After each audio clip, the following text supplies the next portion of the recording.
Last time I told you about my first business, about 30 handwritten cards, about 11 elderly clients, about carrying groceries and learning in the most humble way imaginable, that people pay for reliability, that relationships are doors, and that you must always sell the feeling and never the function.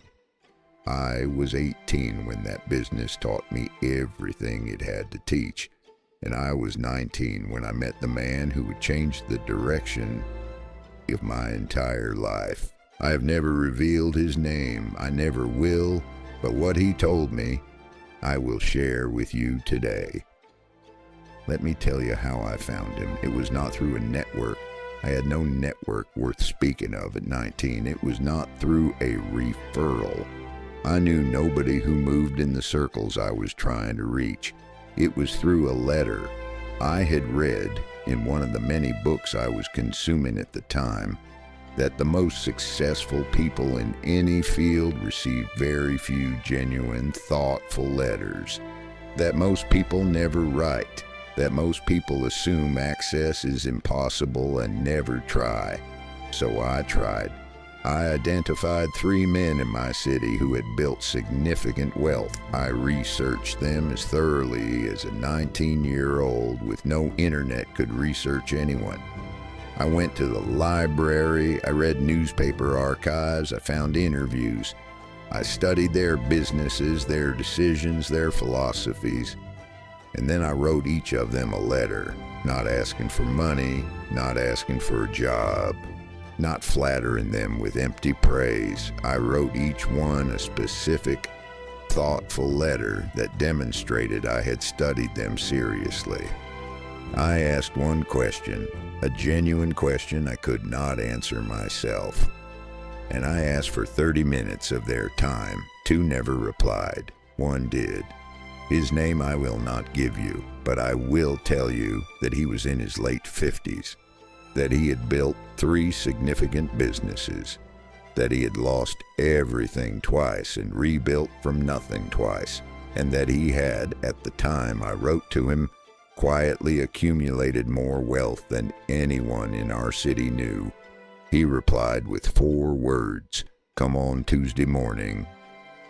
I arrived at his office at 8:59. It was not what I expected. No marble floors, no impressive reception area, no art on the walls.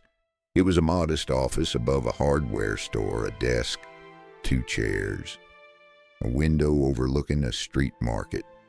He was already seated when I was shown in. He didn't stand. He looked at me for a long moment without speaking.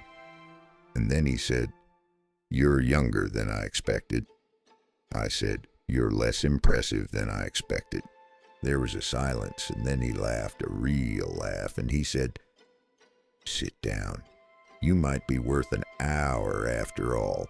That hour became many hours. Over the next 2 years, I met with him regularly, not as an employee, not as a student in any formal sense, but as someone he had decided, for reasons he never fully explained, was worth investing time in. What follows is what he taught me. The first thing he said to me in that first meeting, I have never forgotten. He said, "Everyone you will ever meet is trying to solve one of 3 problems. They are trying to make more money, save more time, or feel better about themselves. Every product, every service, every business that has ever succeeded has solved one of those 3 problems. Everything else is noise." I had read hundreds of pages of business theory by that point.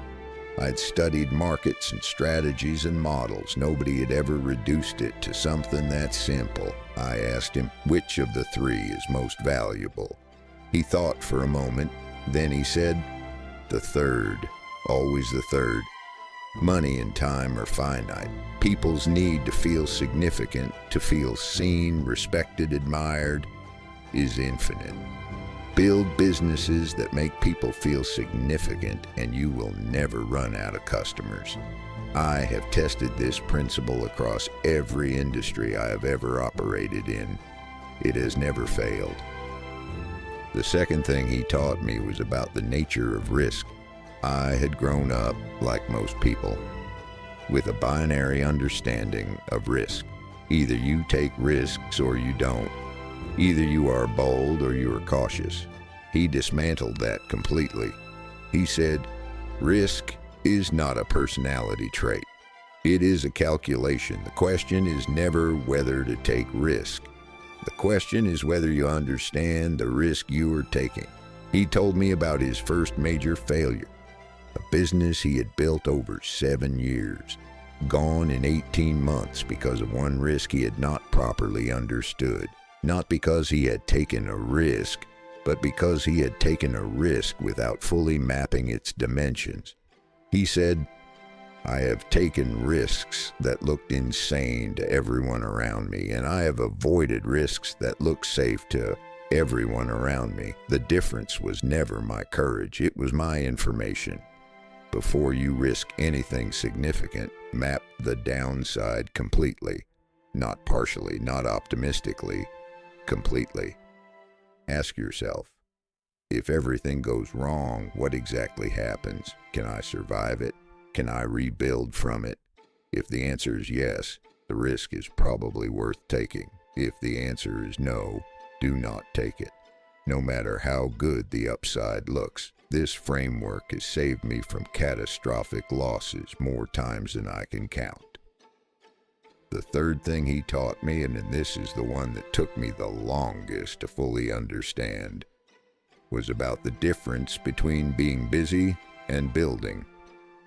He asked me one day, how do you spend your time? I told him, errands, administrative work for the import business, reading, planning.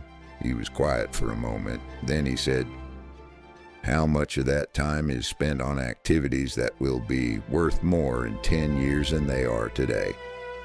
I didn't have a good answer. He said, most people spend their entire lives on activities that have no compounding value. They work hard, they stay busy, they feel productive, but the work they do today is worth exactly the same as the work they did yesterday. There is no accumulation, no leverage, no growth.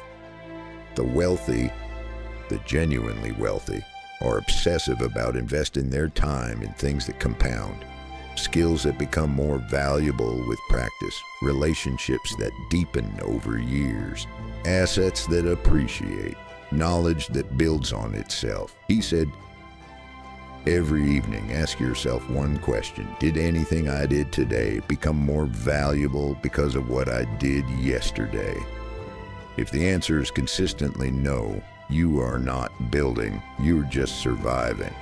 I have asked myself that question almost every evening since. I want to pause and say something about mentors. The word has been diluted almost beyond meaning in the modern world. Everyone talks about finding a mentor.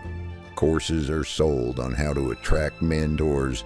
Entire industries have been built around the concept. But the real thing, a genuine relationship with someone who has done what you want to do and is willing to invest real time in you, is rare. And it cannot be manufactured or forced. What I can tell you is this. The man above the hardware store did not find me because I was talented. He did not find me because I was connected or impressive or lucky. He found me because I wrote a letter, because I did the thing that most people assume is impossible and therefore never attempt. The access you think doesn't exist usually does. It is simply protected by the assumption that it doesn't. Write the letter, make the call, send the message. The worst that can happen is silence, and silence is exactly what you already have. I met with him for the last time when I was 21. He was ill. He didn't tell me directly, but I could see it. At the end of our last meeting, he said something I have thought about almost every day since. He said, I have built 3 fortunes and lost 2 of them. And the only thing I know for certain is this: the money was never the point. The point was always who you had to become to get it, become the right person. The money follows. I didn't fully understand it that day. I understand it now. In the next episode, I will tell you about my first real failure. I was 22 years old. I had taken everything I had learned from the book, from the errands business, from the man above the hardware store, and I had built something I believed in completely, and I watched it collapse, not slowly, all at once. I am Victor Vale, and I will see you in episode 6.